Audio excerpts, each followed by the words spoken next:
Well, I'll be damned if this ain't the worst day of my 72 years on God's green earth.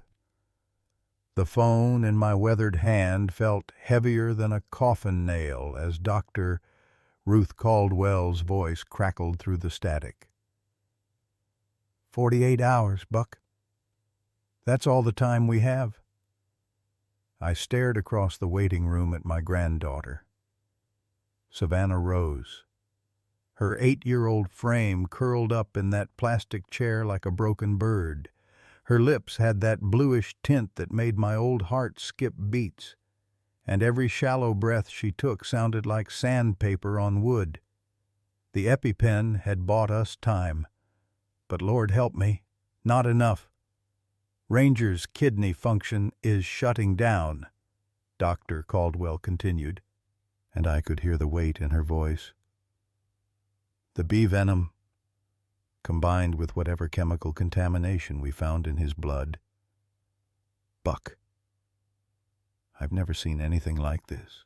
Through the glass partition, I could see into the emergency treatment room where Ranger lay on that steel table, tubes running in and out of him like he was some kind of machine.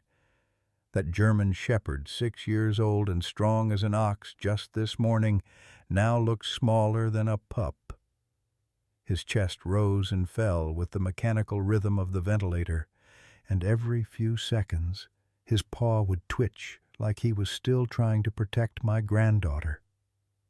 "What's it going to cost?" I asked, though my gut already knew the answer would hurt worse than a kidney stone. The dialysis treatment, around-the-clock monitoring, the specialized medications. Dr. Caldwell paused, and I heard her take a deep breath. "We're looking at $8,000, minimum, and that's if everything goes perfectly." $8,000. Might as well have been $8 million. I opened my worn leather wallet, the same one Martha had given me for our 40th anniversary, and counted the bills again. $3,216. Every last cent we had left after Martha's medical bills and Thomas's funeral expenses 3 years back. "Buck, you still there?" "I'm here. Doc." My voice came out rougher than I intended. "Just give me a minute to think." But thinking was the last thing I wanted to do right then. Thinking meant facing the truth that was sitting right there in front of me like a rattlesnake in the road. I had exactly 48 hours to come up with $5,000 I didn't have, or watch the last living piece of my son Thomas die on that table. Savannah stirred in her chair, those blue eyes, Thomas's eyes fluttering open. "Granddaddy, is Ranger going to be okay?" I walked over and knelt down beside her, my old knees creaking like rusty hinges. "Course he is. Little darlin', that dog's tougher than a $2 steak." She reached out with her small hand and wrapped it around my thumb, just like she used to do when she was a baby. He was protecting us, wasn't he? From whatever made those bees so angry, smart as a whip. This one, too smart for her own good sometimes. "What makes you say that, sweetheart?" "Because Daddy told me. He said Ranger would always protect our family, no matter what." Her voice got smaller, more fragile. "Even if it meant getting hurt." The lump in my throat felt big enough to choke a horse. Thomas had said a lot of things about that dog before he shipped out to Afghanistan. Trouble was, I'd been too stubborn and too angry to listen to most of them. "Mr. Washington." A nurse appeared beside us, clipboard in hand. "We need you to sign some additional consent forms for Savannah's treatment. The allergic reaction is more severe than we initially thought." More forms. More money we didn't have. I looked at those papers, filled with words I could barely pronounce, and felt something cold settle in the pit of my stomach. How was a 72-year-old retired coal miner supposed to navigate all this medical mumbo-jumbo? What exactly are you saying? I asked. Savannah's going to need to stay overnight for observation. Her throat is still swollen, and we want to monitor her breathing. The good news is, her insurance should cover most of it. Most of it. There was that phrase again. Seemed like nothing in life was ever fully covered anymore. I signed where she pointed, my hand shaking more than I cared to admit. When the nurse walked away, I sat down heavy in the chair next to Savannah and pulled out my old flip phone. The contact list was shorter than a grocery receipt, just a handful of names from a life that used to be full of people. Elsie Mae Harper, my oldest friend, and about the only person left in Blue Ridge County who might have 2 nickels to rub together. But Lord, I hated the thought of begging. Granddaddy, look. Savannah pointed toward the treatment room, where Ranger's tail had just moved the slightest bit. He knows we're here. And sure enough, even with all those tubes and machines, that dog was trying to lift his head. Those intelligent brown eyes, so much like Thomas's, it sometimes hurt to look at them, were searching the room until they found us through the glass. He's trying to get to you, baby girl, I whispered. Dr. Caldwell appeared in the doorway, her scrubs wrinkled and her gray hair escaping from its ponytail. She'd been working on Ranger for 6 straight hours, and the exhaustion showed in every line of her face. Buck, I need to be straight with you, she said, settling into the chair across from us. The next 24 hours are critical. If we can't get his kidney function stabilized. She didn't finish the sentence, but she didn't need to. I'd heard enough death sentences in my time to recognize one. And the money situation, I asked.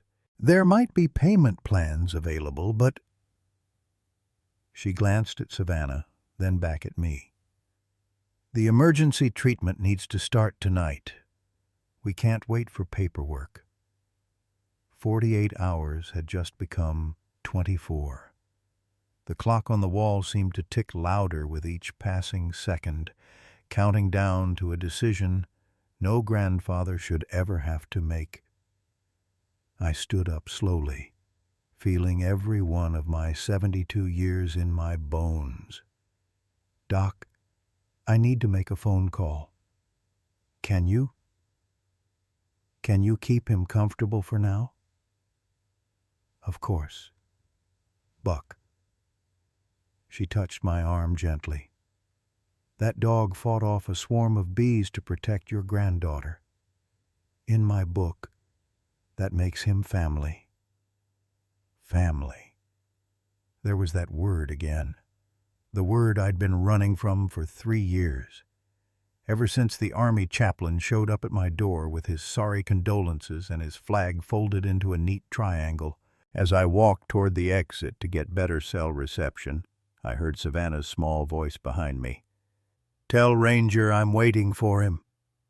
Granddaddy, tell him I'm not going anywhere. Outside, the late afternoon sun was painting the Virginia mountains in shades of gold and amber, the same colors Martha used to love in her garden. But all that beauty felt empty now, like looking at a picture of a place you could never visit again. I dialed Elsie Mae's number and listened to it ring, knowing that whatever words came out of my mouth next would either save 2 lives or break what was left of my heart. The phone clicked, and I heard her familiar voice. Buck Washington, what in the Sam Hill has gotten into you? Calling at supper time? Elsie Mae, I said, and my voice cracked like I was 13 years old again. I need help. Leave a like and share your thoughts in the comments along with the city you're watching from now. Let's continue with the story. 6 hours earlier, The morning had started like any other Friday in late August. I sat on the front porch of the Washington homestead, nursing my second cup of coffee and watching the Blue Ridge Mountains wake up in the distance. The mist was still clinging to the valleys like cotton balls, and somewhere down by the creek, a mockingbird was running through his repertoire of stolen songs. "Morning comes whether you're ready or not," I muttered to myself, repeating what my daddy used to say when I was a boy, dragging my feet to get ready for school. 60-some years later, and I still wasn't ready for most of what life threw at me. Savannah was already up and about, her blonde pigtails bouncing as she ran circles around the old oak tree with Ranger at her heels. That dog never let her get more than 10 feet away from him, like he had some invisible leash connecting them. Made me nervous sometimes, the way he watched her with those intense brown eyes, always alert, always ready for trouble that might never come. "Back in my day, we didn't coddle animals like family," I called out, though my voice lacked any real conviction. Truth was, watching them together reminded me too much of Thomas at that age, back when the world still made sense and the worst thing that could happen was a skinned knee or a broken toy. Ranger looked up at the sound of my voice, his ears perked forward, tail wagging just enough to be polite. That dog had been trying to win me over for 3 years now, ever since the Army sent him home with Thomas's personal effects. 3 years of patient persistence. And I'd given him nothing but cold shoulders and table scraps. "That dog eats more than his worth," I'd told Martha before she passed, and I could still hear her gentle correction. "Buck Washington. That animal is worth more than you know. Thomas saw something in him that you're too stubborn to see." But stubborn was what I did best. 72 years of practice had made me an expert at keeping my distance from anything that might hurt when it inevitably got taken away. Savannah came running up to the porch, Ranger trotting behind her with his tongue lolling out. "Granddaddy, can we take Ranger down to the creek today, please? He loves to swim, and it's going to be hot as blazes. We'll see. Little darlin', got some things to take care of first." I nodded toward the kitchen table, where a stack of papers waited like a pile of autumn leaves nobody wanted to rake. Bills, mostly, and that final notice from Westland Corporation sitting on top like a bad omen. The Westland letter had been the same for 6 months running. "We are prepared to make you a generous offer for your property. The development potential in this area is significant, and we believe you would benefit from our proposal. Please contact our representative, James Crawford, at your earliest convenience." Generous offer, my hind foot. They wanted our 150-year-old homestead for half what it was worth, just so they could turn it into another one of their suburban developments. Strip away the history, pave over the memories, and slap up a bunch of cookie-cutter houses for city folks who wanted to play at country living on the weekends. "Granddaddy." Savannah was looking up at me with those serious blue eyes that were too old for her face. "Are we going to have to move?" "What makes you ask that, sweetheart? I heard you talking to Mrs. Harper on the phone last night. You sounded worried." She sat down on the porch step and pulled Ranger close to her side. "Ranger doesn't want to move either. This is where Daddy brought him home.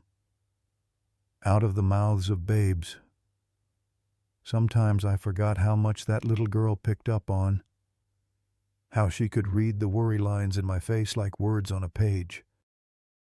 She'd been through enough changes in her young life, losing her parents in that car accident when she was 5, then Thomas shipping out and never coming home. The last thing she needed was to lose the only stable home she'd ever known.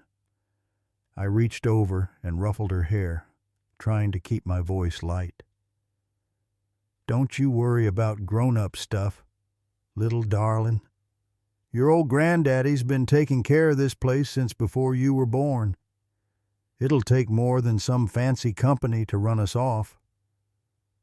But even as I said it, I could feel the weight of those unpaid bills pressing down on my shoulders. Martha's medical expenses had eaten up most of our savings, and my pension wasn't stretching as far as it used to. The truth was, Westland's offer was starting to look less insulting and more necessary with each passing month. Ranger suddenly lifted his head, ears pricked forward like he'd heard something I couldn't. His whole body went tense, and he let out a low whine that made the hair on my arms stand up. "What's got into you, boy?" I followed his gaze toward the old storage shed near the back of the property, the one where Thomas used to tinker with his motorcycle before he enlisted. Nothing looked out of place, but Ranger was acting like he'd spotted a rattlesnake. "He's been doing that all week," Savannah said, her small hand stroking Ranger's head. "Something's bothering him, but I can't figure out what." I studied that dog more closely. His nostrils were flaring slightly, and his tail had gone rigid. In my younger days, when I was training K-9 units for the coal company, I'd seen that kind of alert behavior before. It usually meant the dog had detected something that didn't belong: chemicals, explosives, or sometimes just the scent of someone who'd been where they shouldn't have been. "Probably just a raccoon family moved into the shed," I said. But something cold was settling in my gut. "I'll check it out later." The phone rang from inside the house, cutting through the morning quiet like a buzzsaw. Savannah jumped up to answer it, Ranger close behind her, while I stayed on the porch watching that shed. Maybe it was my imagination, but the morning didn't feel quite as peaceful as it had a few minutes ago.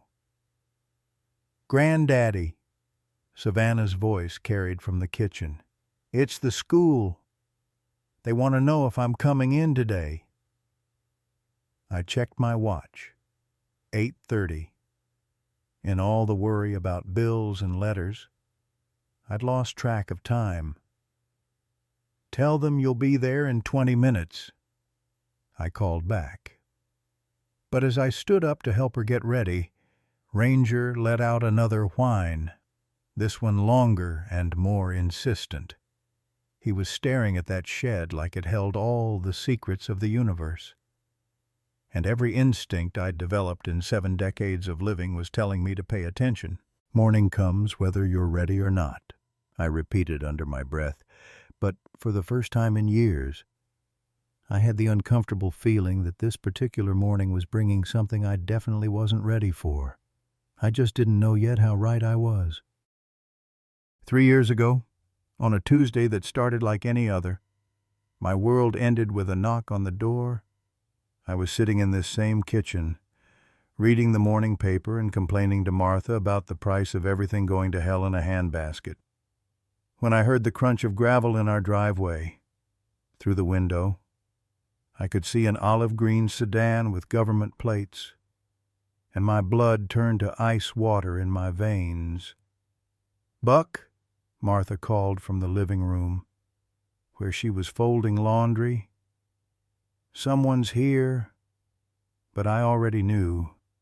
70 years on this earth teaches you to recognize certain sounds, certain sights that mean your life is about to change forever.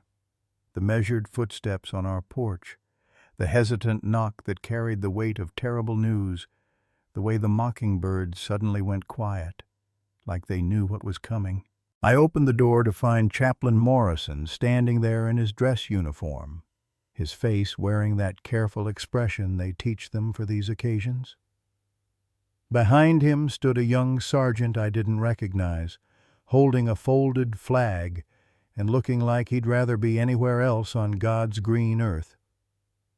"Mr. Washington, I'm Chaplain Morrison from Fort Bragg. May we come in?" I didn't answer right away. Couldn't, because once I let them through that door, Once I heard whatever words they'd come to say, Thomas would be gone forever. As long as they stood on my porch and I kept my mouth shut, my boy was still alive somewhere, still writing those letters home, still promising to bring that damn dog back safe. Buck, Martha, appeared beside me, her hand finding mine automatically. She took one look at those uniforms and made a sound like air being let out of a tire. Oh, sweet Jesus. Oh, no. Ma'am, I'm very sorry to have to tell you this, but your son, Sergeant Thomas Eugene Washington, was killed in action 3 days ago near Kandahar Province, Afghanistan. The rest of what Chaplain Morrison said got lost in the roaring sound that filled my ears. Something about an improvised explosive device. Something about how Thomas died instantly. No suffering. Something about honor and duty and service to his country. Empty words that were supposed to make sense of a senseless thing. Martha collapsed into my arms, her sobs shaking both of us. But I couldn't cry. Couldn't feel anything except this vast, hollow space where my heart used to be. 28 years old. Thomas had been 28 years old, with his whole life ahead of him. And now he was coming home in a box. There's something else, the sergeant said quietly. Thomas had a military working dog assigned to his unit, a German shepherd named Ranger. According to the paperwork, Thomas designated you as next of kin for the animal. I looked at him like he was speaking Chinese. What? The dog, sir. Thomas wanted him to come home to you if anything happened. There's a letter. The sergeant pulled out an envelope that looked like it had been carried around for months. Thomas asked us to make sure you got this. I took that letter with hands that felt like they belonged to someone else. My name was written on the front in Thomas's familiar scrawl, but I couldn't bring myself to open it. Not then. Not with those 2 men standing in my living room and Martha crying like her heart was broken. Because it was, "We don't want the dog," I heard myself saying. "We can't. We don't have room for a dog." Chaplain Morrison looked surprised. "Sir, this was your son's express wish. Ranger was his partner for 2 years. They saved each other's lives multiple times. I said we don't want the damn dog." The words came out harsher than I intended, loud enough to make Martha look up at me with shock in her red-rimmed eyes. But I couldn't help it. The thought of having some animal around, some living reminder of Thomas, was more than I could bear. Bad enough I'd have to look at his empty bedroom, his pictures on the mantel, his high school trophies gathering dust. I didn't need a dog following me around with Thomas's eyes, expecting me to fill a hole that could never be filled. The arrangements took weeks. The funeral, the paperwork, the steady stream of people coming by with casseroles and condolences. Through it all, that letter sat on my dresser like an accusation, waiting for me to find the courage to read what my dead son had to say. It was Martha who finally made the decision about Ranger. "Buck Washington, you listen to me," she said one evening as we sat on this same porch, both of us staring at nothing. That dog was the last thing Thomas cared about. The last thing he thought about before he died. We're taking him in, and that's final. Martha, we can't afford. I don't want to hear it. Her voice had that steel in it that meant arguing was pointless. Thomas is gone, and we can't change that. But that dog is alive, and he's part of our boy. If you can't see that, then you're a bigger fool than I thought. So Ranger came home on a cold October morning, transported in a military vehicle by two handlers who looked almost as confused as I felt. They brought his food, his toys, his service records, and a small duffel bag of Thomas's personal effects that had been kept with the dog. Ranger himself was nothing like I'd expected. Instead of some fierce military attack dog, he was gentle and quiet, with intelligent brown eyes that seemed to see right through me. He explored the house carefully, sniffing everything, pausing longest in Thomas's old bedroom. 5-year-old Savannah had no such reservations. She took one look at Ranger and declared him the most beautiful dog in the world. Within an hour, she was sitting on the floor telling him stories about her daddy Thomas, and Ranger was listening like he understood every word. "See, Granddaddy," she said, her small hand buried in Ranger's thick fur. "Daddy sent him to take care of us." But I couldn't see it. All I could see was another mouth to feed, another responsibility I didn't want, another chance for life to take something away from me. So I kept my distance, fed him, because Martha insisted, let him sleep inside, because Savannah begged. But I never touched him, never spoke to him directly, never let myself think of him as anything more than an unwelcome guest. "That dog's been trained to detect explosives and chemicals," one of the handlers had told me before they left. "He's worth his weight in gold, and he's loyal to a fault. Thomas couldn't have asked for a better partner. The word stuck in my throat like a fishbone. Thomas had found himself a partner in that wasteland halfway around the world, while his old man sat home feeling sorry for himself. Martha tried to bridge the gap between Ranger and me, but cancer took her 18 months later, and I was left alone with Savannah and a dog I couldn't bring myself to love. The letter from Thomas stayed unread, locked away with his medals and his folded flag and all the other remnants of a life cut short. "You know, Buck," Martha had said near the end, when the pain medication made her speak more freely than usual, "that dog watches you the same way Thomas used to when he was little, like he's waiting for you to notice him." "Dogs don't think like that," I'd replied, but even as I said it, I knew she was right. Ranger did watch me, with a patience that was almost human, waiting for something I didn't know how to give. Now, 3 years later, that same dog was lying on a steel table fighting for his life, and I was finally beginning to understand what I'd been too stubborn and too scared to see all along. Some gifts come wrapped in grief, and it takes years to find the courage to unwrap them. 11 o'clock that Friday morning found me back on the porch, trying to make sense of Ranger's strange behavior over my third cup of coffee. The dog had been acting peculiar all week, but today was different.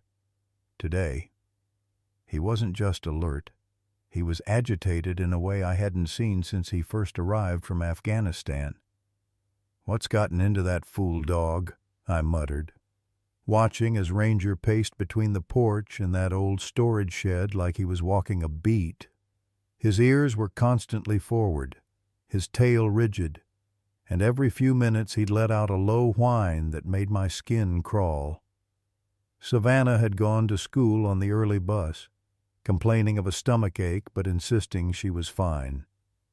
"Just nervous about the math test," she'd said, but something in her pale face made me wonder if she was coming down with something. Kids picked up bugs faster than ticks in tall grass, and the last thing we needed was doctor bills on top of everything else. The phone rang inside, interrupting my brooding. When I answered, it was the school secretary. "Mr. Washington, this is Mrs. Coleman from Blue Ridge Elementary. Savannah's not feeling well, and she's asking to come home." "How not well?" I asked, already reaching for my keys. "Stomach upset, mostly." She's been to the nurse's office twice already. Nothing serious, but you know how these summer bugs can be. I glanced at the clock.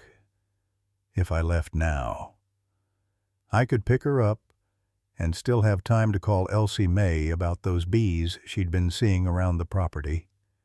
Something was off in our little corner of the world, and my gut was telling me it all connected somehow. "I'll be there in 20 minutes," I told Mrs.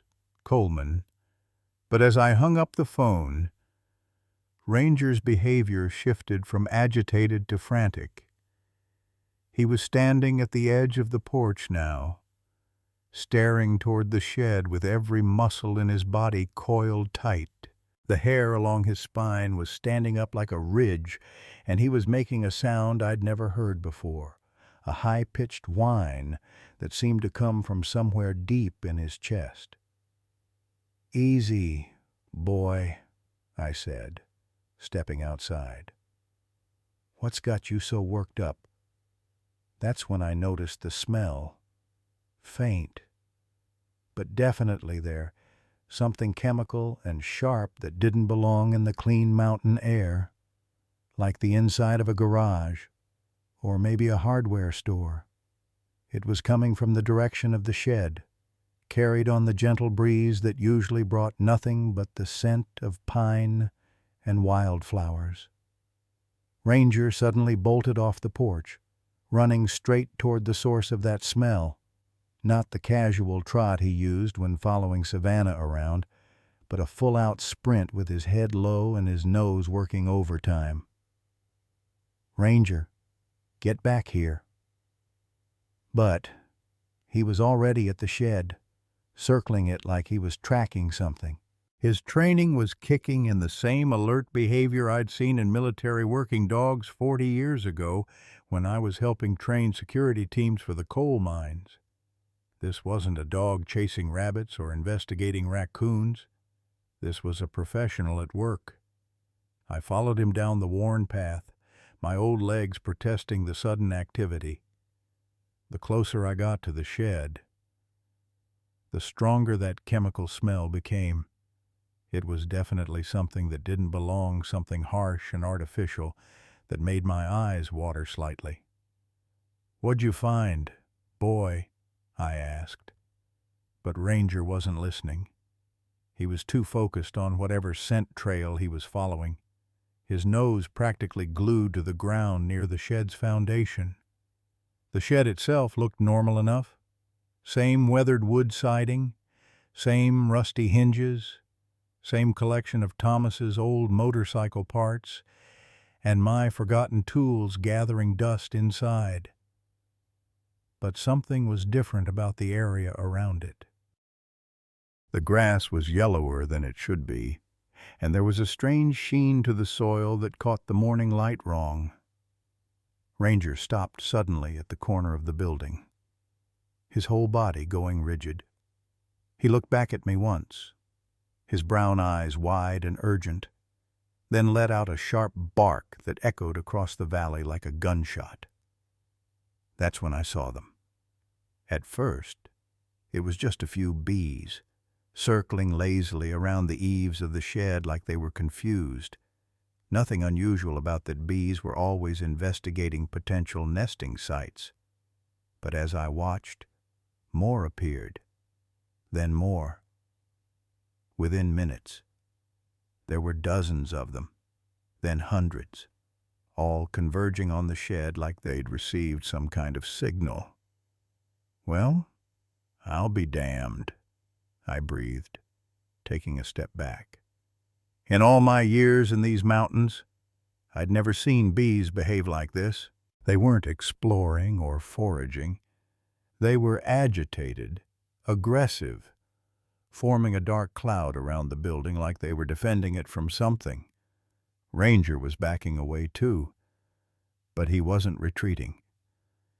He was positioning himself between me and the growing swarm, his hackles raised and his teeth bared. The sound coming from his throat now wasn't a whine, it was a growl, low and threatening. "Come on," "Boy," I said, reaching for his collar, "let's get out of here." But as my hand touched his fur, the entire swarm suddenly shifted direction, like a living tornado. They descended on Ranger with a fury I'd never seen in any creature. The air filled with an angry buzzing that sounded like a chainsaw, and Ranger's warning growl turned into something else entirely. He screamed. I'd heard wounded men scream in Vietnam. I'd heard horses scream when they broke their legs.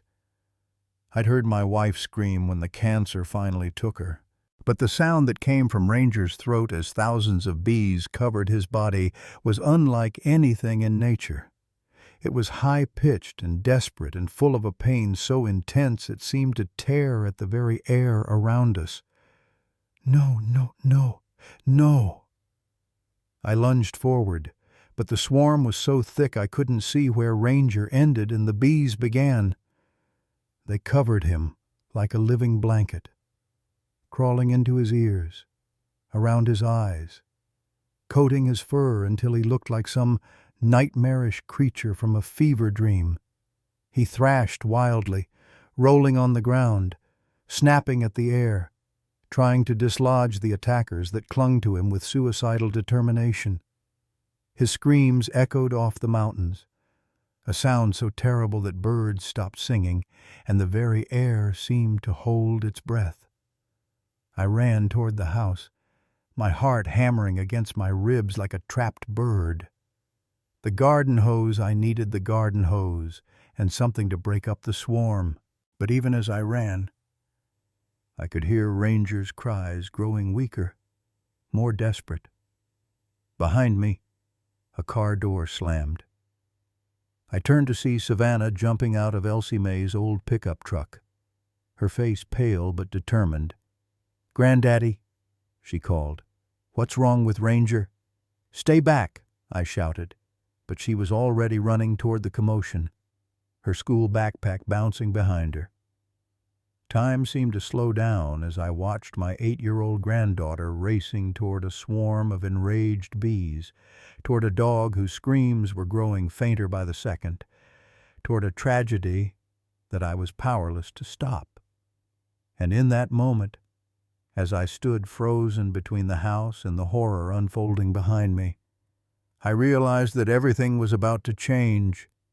The quiet morning, the routine complaints, the simple problems of unpaid bills and unwanted dogs, all of it was about to be swept away by something I couldn't control, couldn't fight, and couldn't understand. All I could do was run faster and pray I wasn't too late to save them both. 2:00 that afternoon found me sitting in Dr. Ruth Caldwell's cramped office, staring at test results that made about as much sense as a screen door on a submarine. Savannah was resting in the recovery room next door, her breathing finally stable after the worst allergic reaction I'd ever seen. But it was the papers spread across Dr. Caldwell's desk that had my full attention now. "Buck, I've been a veterinarian for 23 years. Dr. Caldwell said, her gray hair escaping from its ponytail as she leaned forward. "I've never seen anything like what's in Ranger's bloodstream." She pointed to a column of numbers that might as well have been written in Chinese. "These chemicals shouldn't exist in a domestic environment. This compound here," she tapped the paper with her pen, "it's a neonicotinoid pesticide that's been banned for agricultural use since 2019. "Banned? What do you mean, banned?" "I mean, it's illegal to use." "Buck, this stuff doesn't just kill insects, it drives them crazy first, makes them hyper-aggressive, causes them to swarm anything they perceive as a threat." Dr. Bell Caldwell pulled off her reading glasses and rubbed her tired eyes. "Whoever put this on your property knew exactly what they were doing." The words hit me like a sledgehammer to the gut. "You're saying someone did this on purpose?" Before she could answer, The office door burst open and Elsie Mae Harper rushed in, her cheeks flushed from running and her silver hair wild from the wind. In her 78 years, I'd never seen Elsie Mae look genuinely frightened. But today was different. "Buck Washington, thank the Lord you're here," she gasped, clutching a manila envelope to her chest. "I've been all over creation looking for you. We need to talk. And we need to talk now, Doctor." Caldwell started to object something about patient privacy and visiting hours, but Elsie Mae fixed her with a look that could have stopped a charging bull. "Ruth Caldwell, this concerns your patient, so you'd better listen too." Elsie Mae dropped into the chair beside me and spread a collection of photographs across the desk. "I took these around Buck's property this morning, after I heard about the bee attack." The photos showed areas of dead grass, discolored soil, and what looked like chemical residue around the old shed. But it was the close-up shots that made my blood run cold, clear evidence of recently poured liquid that had killed everything it touched. "Someone's been poisoning your land, Buck," Elsie Mae said quietly. "And they used that shed as ground zero. The chemical signature matches what killed 3 of my hives last month, and 2 more over at the Morrison farm." I stared at those photos, my mind racing to catch up with what I was hearing. "The Morrison farm that's clear on the other side of the county." "Exactly. This isn't random. And it isn't amateur hour." Elsie Mae pulled out another set of papers. "I called my nephew Danny, you know, the one who works for the state environmental office. He ran these soil samples through their lab on the quiet." Dr. Caldwell picked up one of the lab reports, her expression growing darker with each line she read. "Buck, this concentration level. If you or Savannah had been exposed to this directly, you could have been seriously injured. Or worse. But we weren't exposed directly," I said slowly, the pieces starting to come together in my mind. Ranger was protecting you," Elsie Mae said firmly. "That dog's training kicked in. He detected the chemical contamination and was trying to alert you to the danger. When the bees attacked him, they were already agitated by the pesticide. It was like throwing gasoline on a fire." The room fell silent except for the ticking of the wall clock and the distant sound of medical equipment humming in the background. I thought about Ranger's behavior all week, the pacing, the whining, the way he kept circling that shed like he was trying to tell me something important. Who would do this? I asked, though deep down I already suspected the answer. Elsie Mae and Dr. Caldwell exchanged a look that told me they'd been thinking the same thing. Westland Corporation. Elsie Mae said the name like it tasted bad in her mouth.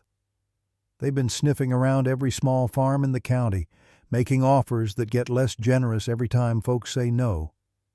But that's... I started to say impossible, then stopped. In 3 wars and 7 decades of living, I'd seen enough human greed to know that nothing was impossible when money was involved. Dr. Caldwell leaned back in her chair, her professional composure cracking slightly. Buck, if this is true, if someone deliberately contaminated your property, then Ranger wasn't just protecting you from bees. He was protecting you from being slowly poisoned. The thought made my stomach turn. How long would it have taken? With this concentration in your well water, your garden soil, maybe 6 months before you started getting sick, a year before the symptoms became obvious.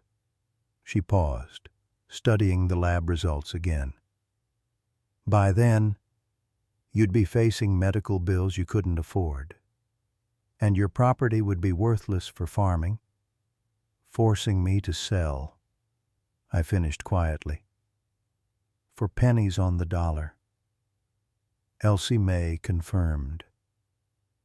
"And if you happen to die from some mysterious illness, well, that'd just be a sad coincidence, wouldn't it?"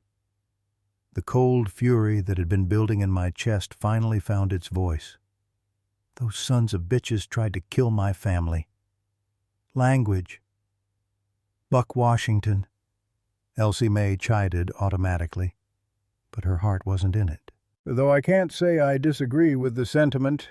Dr. Caldwell stood up and moved to the window, looking out at the mountains that had been home to all of us for most of our lives. "The question now is what we do about it. This kind of evidence. It needs to go to the authorities." "What authorities?" I asked bitterly.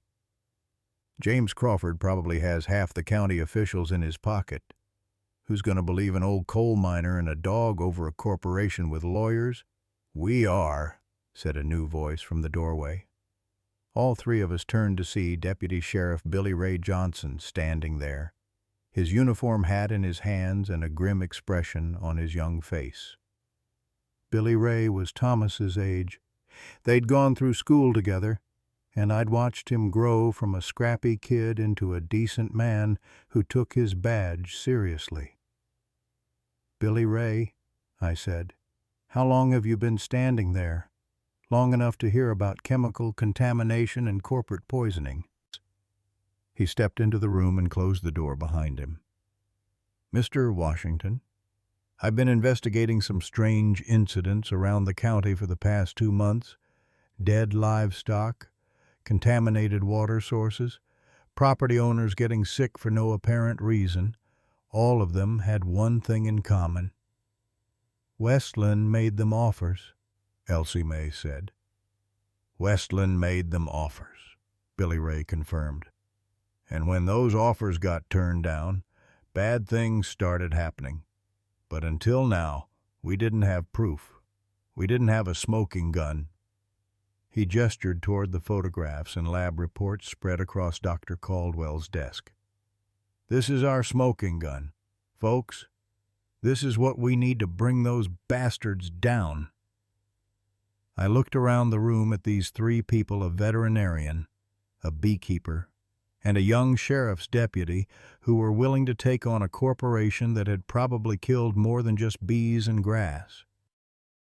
Then I thought about Ranger, fighting for his life in the next room because he'd tried to protect us from something we didn't even know was there.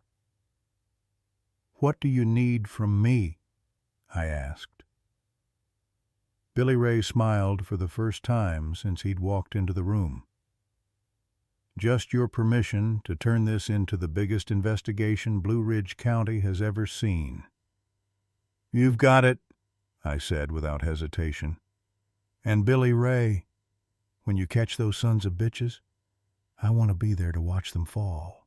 3:30 that afternoon, I was standing face to face with the devil himself in the parking lot of Dr.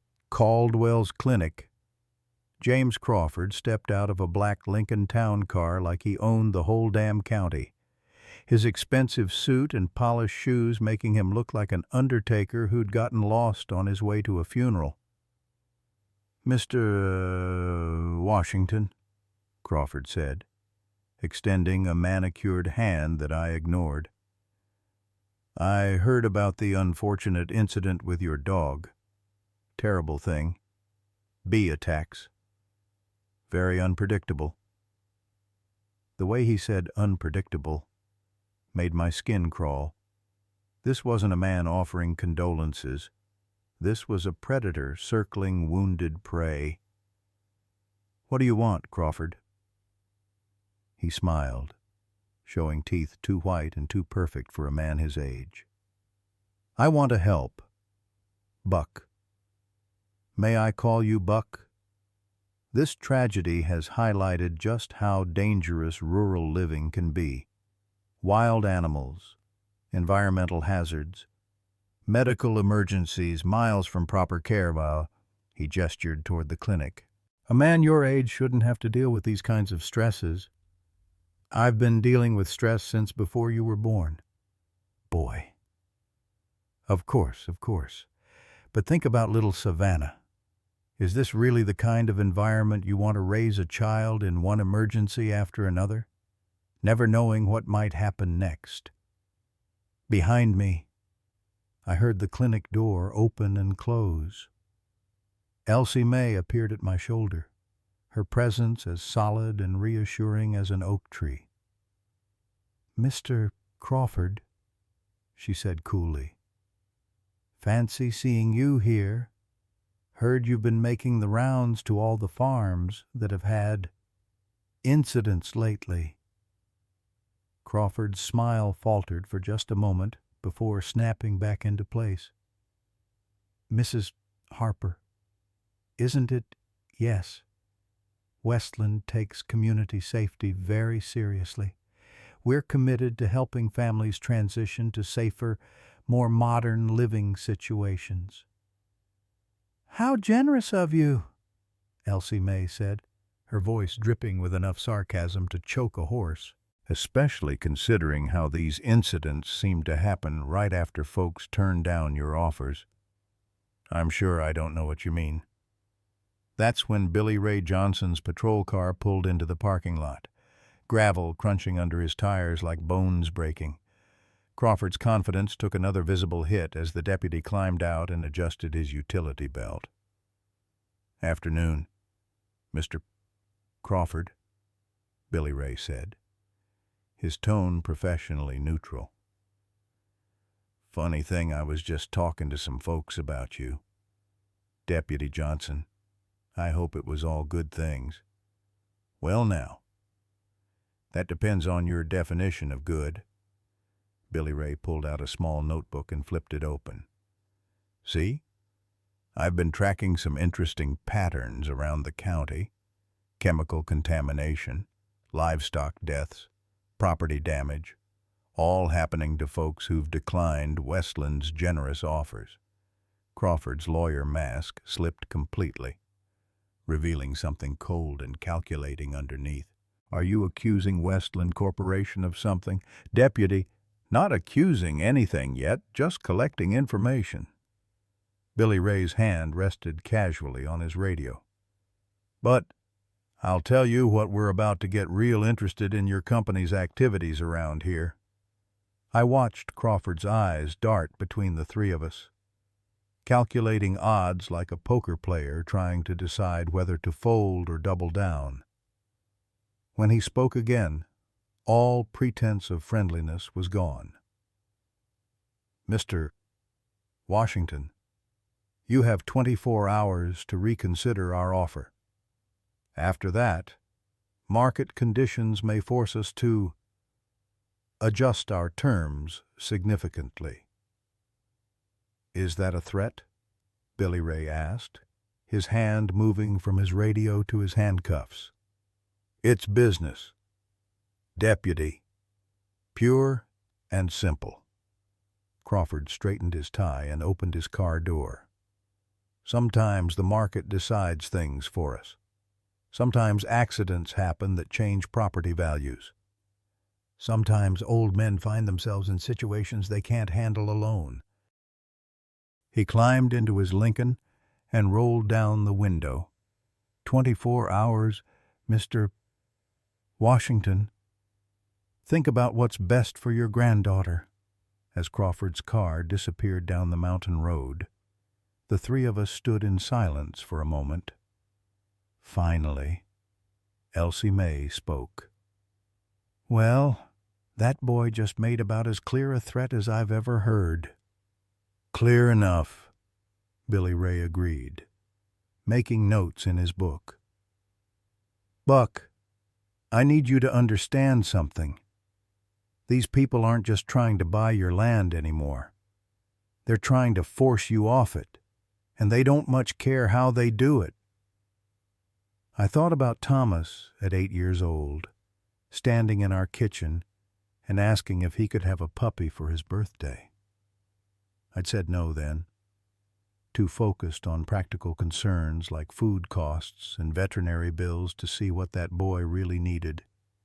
Now, 30-some years later, I was standing in another parking lot, making another decision about another living creature that Thomas had cared about. "What's our next move?" I asked. Billy Ray flipped his notebook closed. "First, we document everything, every test result, every photograph, every conversation. Then we contact the State Environmental Office and the FBI's White-Collar Crime Division." "The FBI?" I asked. "What Crawford's doing crosses state lines, involves corporate fraud, and potentially attempted murder. That makes it federal." Billy Ray's young face looked older than his years. "These people killed your dog's pack brothers, Buck. They poisoned your land. They're trying to steal your home. And if we don't stop them, they'll do it to every small farmer in the county." Elsie May nodded grimly. "The Morrison farm, the Garrett place. Old Pete Sullivan's spread, all of them have had accidents in the past 6 months. All of them got Westland offers right after. How many families are we talking about?" 15 so far, Billy Ray said. "And those are just the ones we know about." The magnitude of it hit me like a physical blow. This wasn't just about my land or my family. Crawford and his corporate bosses were systematically destroying a way of life that had existed in these mountains for generations. I looked back toward the clinic, where Ranger was fighting for his life and Savannah was recovering from her worst allergic reaction ever. Both of them casualties in a war I hadn't even known we were fighting. 24 hours, I said quietly. "What are you thinking?" "Buck," Elsie May asked.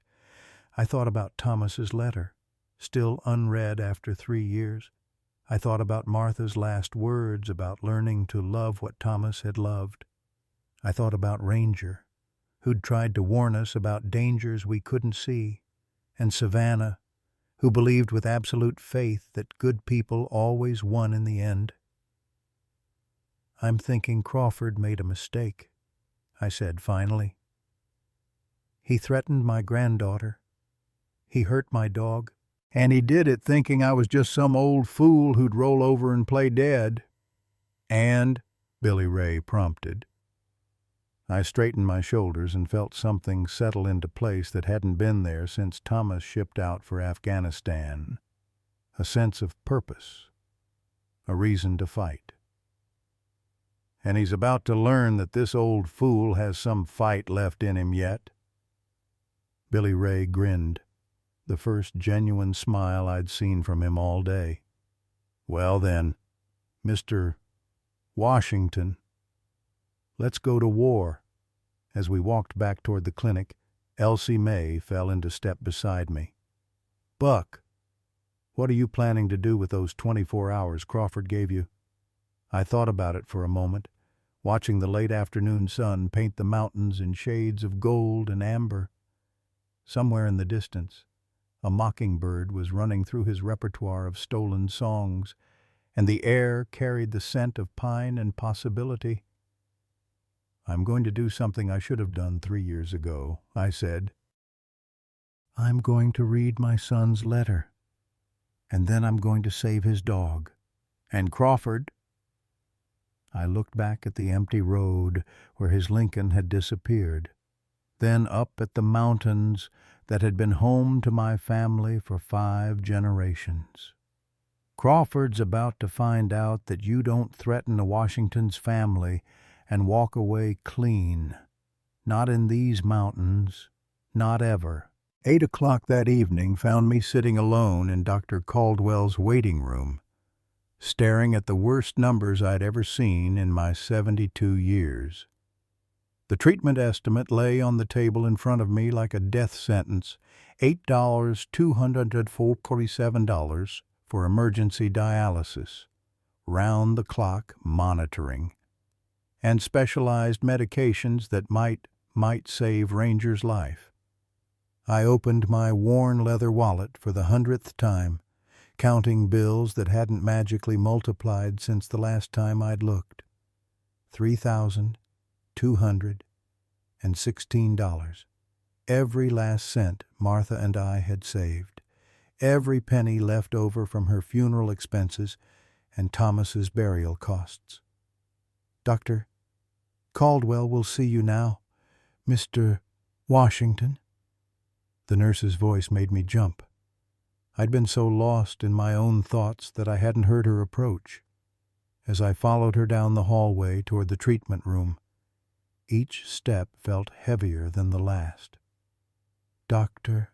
Caldwell was waiting beside Ranger's table, her face showing the kind of exhaustion that comes from fighting a losing battle. Ranger lay still as death under a tangle of tubes and wires, his powerful chest rising and falling with the mechanical rhythm of the ventilator. "How is he?" "Doc, his kidney function has deteriorated significantly in the past few hours." She pulled up a chair beside me, her movements slow and deliberate. The combination of bee venom and chemical poisoning has pushed his system beyond what it can handle naturally. I reached out and touched Ranger's head gently, feeling the warmth of his fur beneath my palm.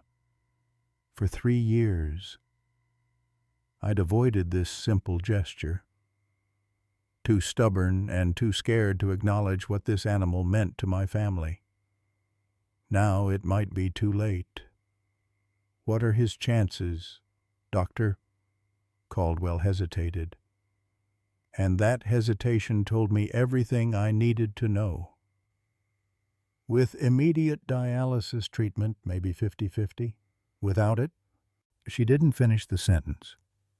"And the cost?" "Buck, I know money's tight right now. There might be payment plans available, or we could contact some animal welfare organizations." $8,000, I said quietly. "That's what you need. For the emergency treatment, yes, but there could be additional costs if complications arise." I pulled out the mortgage papers that James Crawford had so thoughtfully provided, along with the foreclosure notice that had arrived in yesterday's mail. The numbers blurred together as I tried to make sense of options that all led to the same place losing everything. "There's something else," Dr. Caldwell said gently. "Even if we proceed with treatment, Ranger may never fully recover. The kidney damage could be permanent. He might need ongoing medical care for the rest of his life." A soft knock on the door interrupted us. Savannah appeared in the doorway, her blonde hair messy from sleep and her blue eyes wide with worry. Elsie May was right behind her, looking apologetic. "I'm sorry, Buck." She heard us talking and insisted on coming down here. Savannah ran to my side and climbed up into my lap, her small arms wrapping around my neck. "Granddaddy, is Ranger going to die?" The question hit me like a punch to the gut. How do you explain to an 8-year-old that sometimes love isn't enough? That sometimes good people lose and bad people win? That sometimes the world is just too cruel and too expensive for an old man to fix? "I don't know, little darling," I whispered into her hair. "I honestly don't know. But you're going to try to save him, right? You're not going to give up." I looked over her head at Dr. Caldwell, then at the papers in my hand, then at Ranger lying so still on that table. The math was simple and brutal. I could mortgage the farm to pay for his treatment. And even if it worked, we'd lose our home anyway. Or I could let him go peacefully and keep what little we had left. "Granddaddy." Savannah's voice was smaller now, more fragile. "Remember what you told me when Grandma Martha got sick? You said we never give up on family." Family. There was that word again. cutting through all the logic and practicality like a knife through butter. I thought about Thomas's letter, still sitting unread on my dresser at home. I thought about all the times I'd pushed Ranger away, all the opportunities I'd missed to let him know he was wanted. "Dr. Caldwell," I said slowly, "if we do this treatment, and it works, what kind of life would he have? If the dialysis is successful and we can get his kidney function stabilized, he could live several more years. He might be a little slower, need special food, regular checkups, but he could still be a good companion for Savannah." Savannah looked up at me with those blue eyes that were so much like Thomas's, it sometimes hurt to look at them. "Please, Granddaddy, Ranger tried to save us from the bad chemicals. Now we have to save him." That's when it hit me. The thing I'd been too blind and too stubborn to see for 3 years. Ranger hadn't just been Thomas's dog. He was Thomas's final gift to us, his way of making sure we had a protector when he couldn't be there himself. And I'd spent 3 years rejecting that gift because I was too scared of losing something else I loved. "Start the treatment," I heard myself saying. Dr. Caldwell looked surprised. "Buck, the cost?"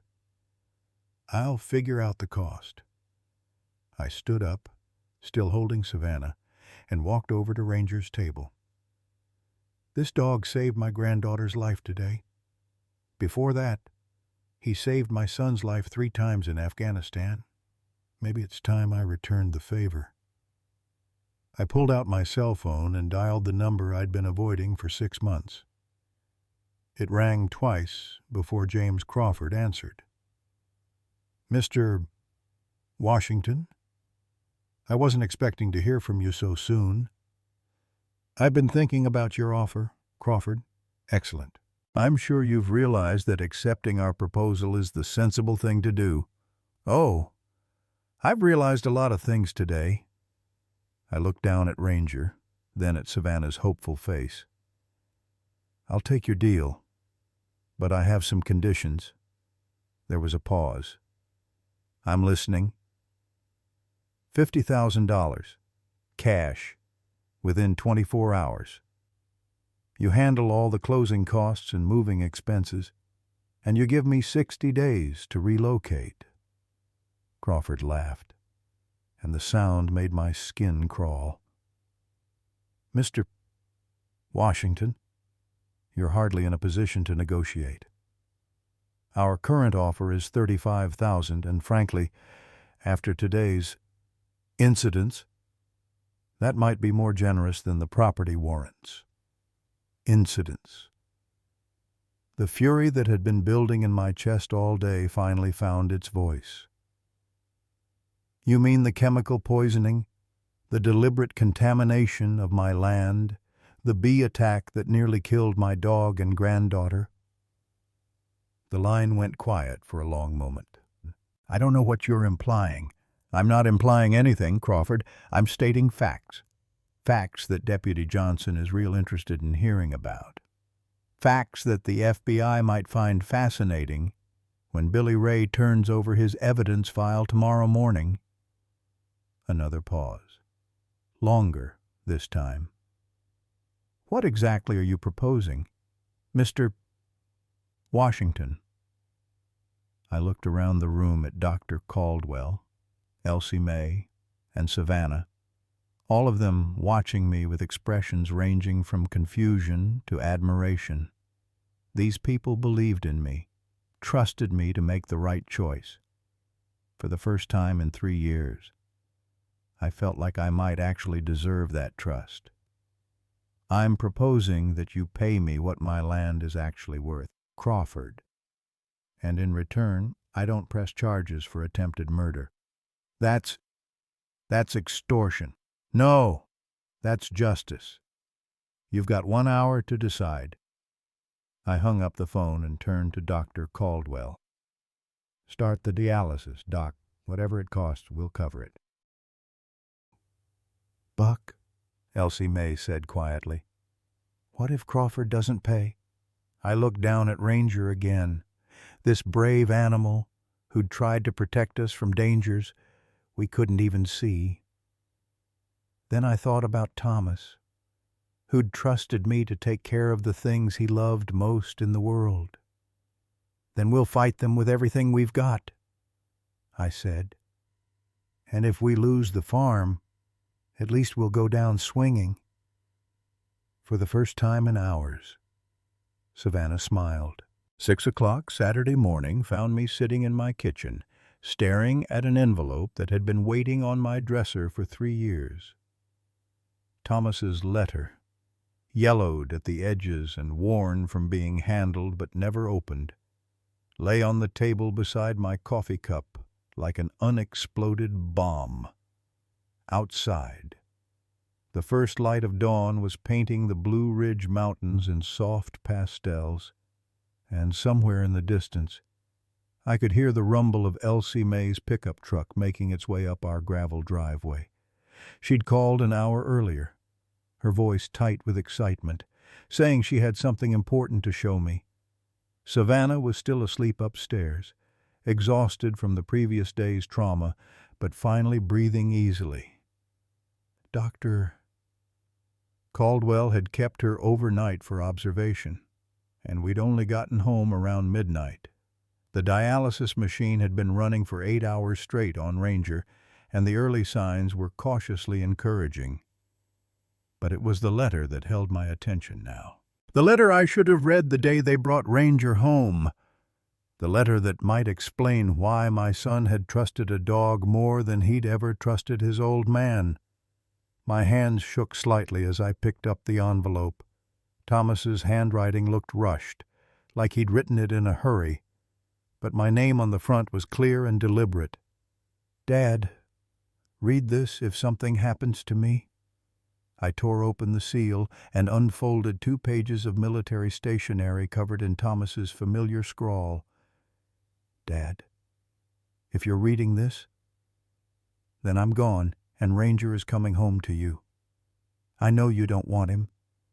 I know you think he's just another mouth to feed and another heartache waiting to happen. But Dad, I need you to understand something about this dog. Ranger saved my life 3 times over here. Not just protected me, actually saved my life.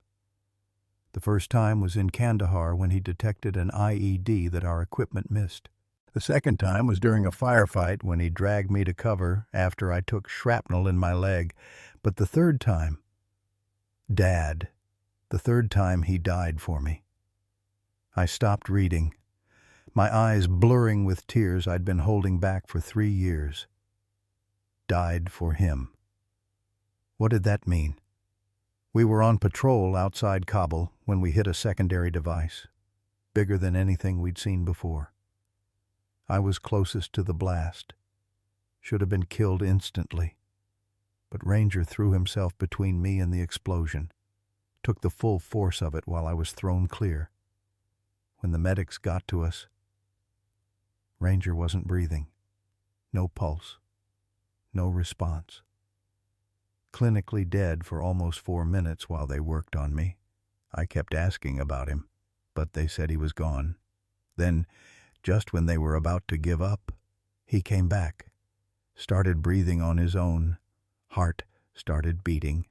The docs called it a miracle. I called it love. Dad, Ranger didn't just save my life that day, he gave up his own life for mine and somehow found his way back. That's the kind of loyalty you can't buy, can't train, can't fake.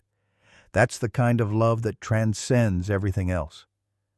I'm sending him home to you because I know you need that kind of love in your life. I know you've been alone since Mom got sick. I know you blame yourself for things that weren't your fault. But Ranger doesn't care about blame or guilt or any of the walls you've built around your heart. He just cares about family. Take care of him. Dad, let him take care of you. And please, for once in your stubborn life, let yourself love something without being afraid of losing it. Ranger already died once to protect what matters. Don't make him regret coming back. Your son, Thomas P.S. There's more to this story. Dad. Ranger wasn't just any military working dog. He was part of a special K-9 unit that detected chemical weapons and environmental threats. His nose can identify over 30 different toxic compounds, including the kinds of pesticides and industrial chemicals that corporations use to contaminate land they want to acquire. If anyone ever tries to poison our farm, Ranger will know before any human could detect it. He's not just a pet, Dad. He's a guardian. I set the letter down with hands that were trembling so hard I could barely hold the paper. Everything clicked into place with horrible clarity. Ranger's agitation around the shed, his desperate attempts to warn us about the chemical contamination, his willingness to investigate the threat even when it put him in mortal danger. For 3 years, I'd had a 4-legged early warning system living in my house, and I'd been too stubborn and too blind to recognize what Thomas had given us. The kitchen door opened, and Elsie May walked in carrying a small cooler and wearing an expression I'd never seen before, part excitement, part terror, part, "Buck Washington, you look like you've seen a ghost." I held up Thomas's letter. "Maybe I have." She set the cooler on the table and studied my face. "What did that boy have to say?" "He told me Ranger died for him in Afghanistan. Literally died. And that he's trained to detect chemical weapons and environmental contamination." Elsie May's eyebrows shot up. "Well, I'll be damned. That explains a lot." She opened the cooler and pulled out a small glass vial filled with what looked like honey. "Buck, this is going to sound crazier than a bag of cats, but I think I know how to save Ranger." "What's that?" "Pure melittin extract. It's the active compound in bee venom, but refined and concentrated." She held up the vial, and the amber liquid caught the morning light. "My grandmother used to make this for arthritis and inflammation. But Buck, there's new research showing that melittin can actually counteract certain types of chemical poisoning." I stared at her like she'd lost her mind. "You want to give him more bee venom, Elsie May? Bee venom is what's killing him." "No, Buck, the chemical contamination is what's killing him. The bee venom was just the trigger." She sat down across from me, her weathered hands folded around the vial. "Think about it. Thousands of bees stung him, but he's still alive. A normal dog would have died from that much venom within minutes. But Ranger survived because his system is somehow processing it differently. How is that possible?" "I've been on the phone with a veterinary toxicologist at Virginia Tech all night. She thinks the chemical poisoning created a unique situation in Ranger's body. The pesticide was slowly shutting down his organs, but the massive dose of bee venom might have triggered an immune response that's actually fighting the contamination." I rubbed my forehead, trying to make sense of what she was telling me. "So you think giving him more venom will help?" "Not raw venom, pure melittin. It's like the difference between drinking moonshine and taking medicine. One will kill you, the other might cure you." Elsie May leaned forward, her eyes intense. "Buck, I've seen this work on a smaller scale. 3 years ago, when those chemical spills were killing the fish in Shenandoah Creek. I treated some animals with melittin extract. It didn't save them all, but the ones it worked on made complete recoveries." My phone rang, interrupting her explanation. Dr. Caldwell's number flashed on the screen. "Mr. Washington." I need you to get down here right away. Ranger's condition has taken a turn for the worse."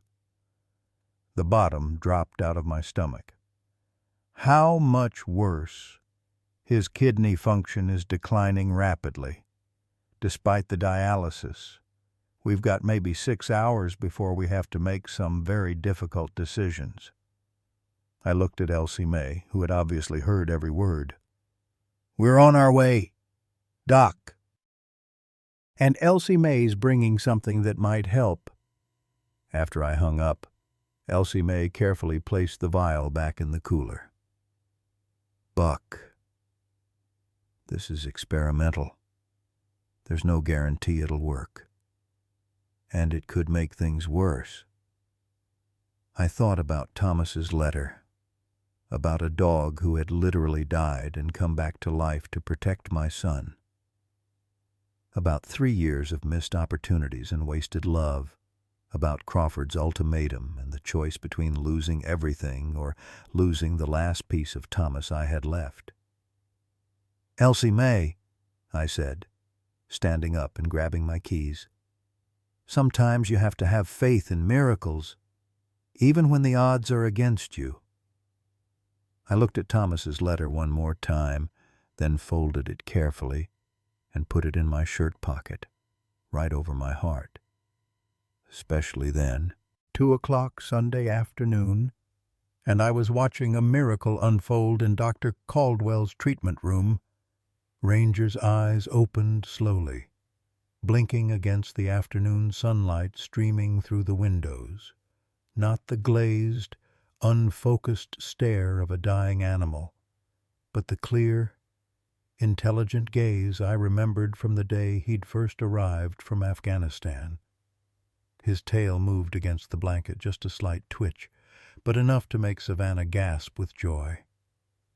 "Ranger," she whispered, leaning close to his face, "are you really back?" The big German shepherd turned his head toward her voice, and his tail thumped once against the examination table. It was the most beautiful sound I'd heard in 3 years. "Dr." Caldwell checked his vital signs for the 10th time in an hour, shaking her head in amazement. "His kidney function has improved dramatically. Blood pressure's stabilizing. Temperature's normal. I've never seen anything like it." Elsie May smiled from her corner chair, looking like the cat that ate the canary. "Sometimes the old ways know best. Ruth, my grandmother always said that what nearly kills you can sometimes save you, if you know how to use it right." The Meliton treatment had been a calculated risk that shouldn't have worked, but somehow that concentrated bee venom extract had done what thousands of dollars of modern medicine couldn't. It had given Ranger's system the boost it needed to fight off the chemical poisoning. "Welcome back, boy," I said softly, reaching out to stroke his head. This time, he didn't just tolerate my touch, he leaned into it, the way he used to do with Thomas. The door opened, and Billy Ray Johnson stepped in, his uniform crisp despite having worked through the weekend. "Sorry to interrupt, folks, but I've got some news that can't wait." "Good news or bad news?" I asked. "Depends on your perspective." Billy Ray pulled out his notebook, grinning like he'd just won the lottery. "James Crawford and 3 other Westland executives were arrested this morning by the FBI. Turns out our little investigation caught the attention of some folks in Washington who've been tracking Westland's activities across multiple states." Savannah looked up from where she was gently petting Ranger's paw. "Does that mean the bad men can't hurt us anymore?" "That's exactly what it means, sweetheart." Billy Ray knelt down to her level. "They're going to jail for a very long time, and the company's going to have to pay a lot of money to fix the damage they caused." Dr. Caldwell looked confused. "How much money are we talking about?" The initial settlement offer is $50,000 per affected property, plus full remediation costs and medical expenses. Billy Ray's grin got wider. Buck, you're going to be able to keep your farm and have enough left over to spoil this granddaughter of yours rotten. I felt something loosen in my chest that had been tight for months. The financial pressure, the threat of losing our home, the fear of not being able to provide for Savannah, all of it lifted like fog burning off the mountains. There's more, Billy Ray continued. The FBI wants to use your case as the cornerstone of their prosecution. You're going to be a key witness in what they're calling one of the largest corporate environmental crime cases in Virginia history. Through the window, I could see the Blue Ridge Mountains stretching toward the horizon, their peaks painted gold by the afternoon sun. Somewhere out there was our farm, our home, the land that had been in the Washington family for 5 generations. Thanks to Ranger's warning and a lot of good people who refused to let the bad guys win, it would stay in the family for 5 more. What happens now? Elsie Mae asked. Now we go home, I said, looking down at Ranger, who was alert enough to be interested in the conversation. All of us. Dr. Caldwell ran one more test, checking Ranger's responses and mobility. He's well enough to travel, but he'll need to take it easy for a few weeks. Special diet, limited activity, regular checkups, and Buck. She fixed me with a stern look. That dog is going to need a lot of love and attention during his recovery. I think I can manage that, I said.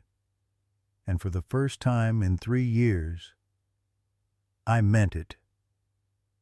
An hour later, we were pulling into our driveway, Ranger riding in the front seat between Savannah and me like he belonged there.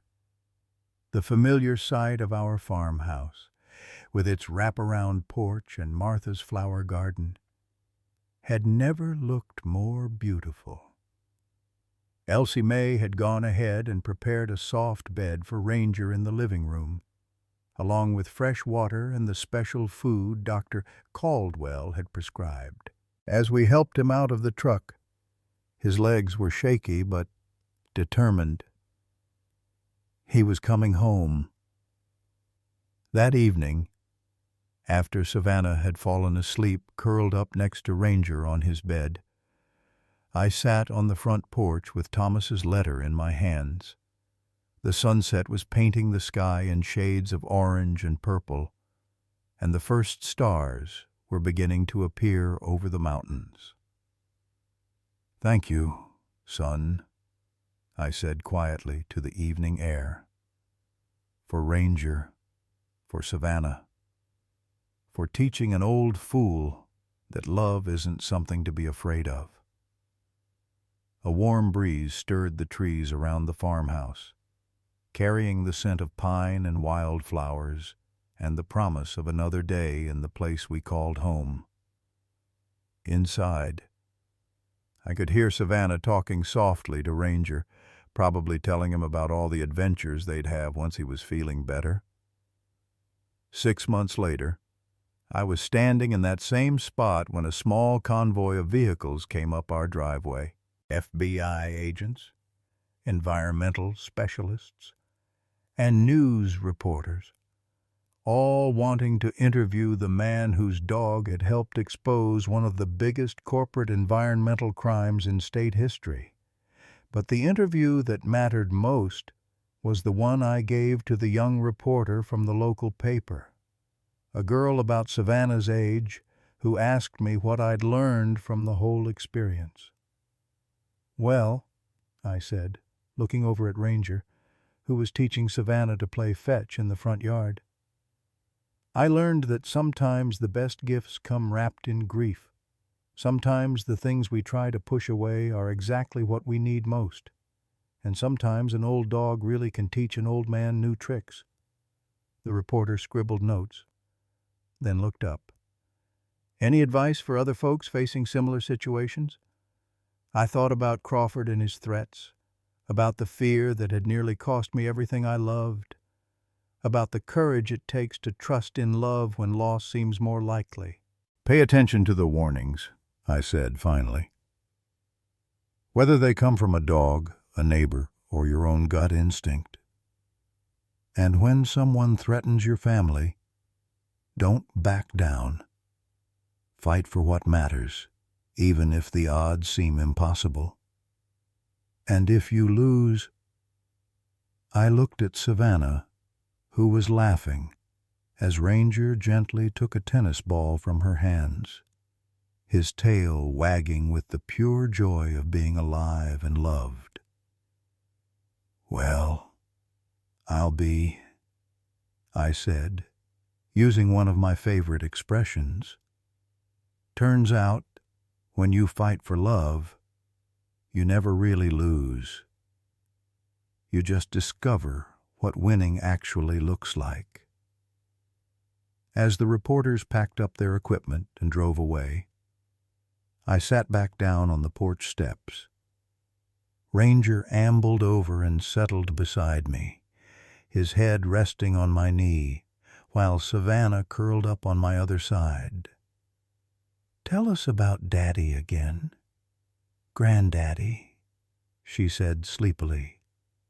So I did, the way I had every night since reading his letter. I told her about Thomas's courage, his kindness, and his wisdom in sending us exactly what we needed, even when we were too stubborn to see it. And Ranger listened to every word, his brown eyes bright with understanding, as if he knew that some stories are worth telling again and again. Sometimes life hands us gifts wrapped in grief, and we're too stubborn or too scared to unwrap them. Buck Washington learned this lesson at 72, when the dog he'd spent 3 years rejecting nearly died saving his granddaughter from corporate poisoners who wanted to steal his family farm. Like many of us who've weathered life's storms, Buck had built walls around his heart to protect himself from more loss. He'd already buried his son Thomas, lost his wife Martha, and couldn't bear to love the German shepherd that reminded him of everything he'd lost. But when Ranger threw himself into a swarm of thousands of angry bees to protect little Savannah from chemical contamination, Buck finally understood what his son had tried to tell him. Let yourself love something without being afraid of losing it. In our golden years, we often face this same choice. Do we close our hearts to avoid more pain? Or do we open them wider because we finally understand how precious love really is? Buck discovered that the very thing he'd been pushing away, that loyal dog who'd literally died and come back to life for his son, was exactly what his broken family needed to heal. Ranger didn't just detect the poison that nearly killed them. He became the bridge that reconnected Buck to joy, purpose, and the courage to fight for what matters. When corporate bullies threatened everything Buck held dear, it was love, not fear, that gave him strength to stand his ground. The old saying proves true: we don't stop needing love as we age. We just get better at recognizing it when it appears, sometimes in the most unexpected packages.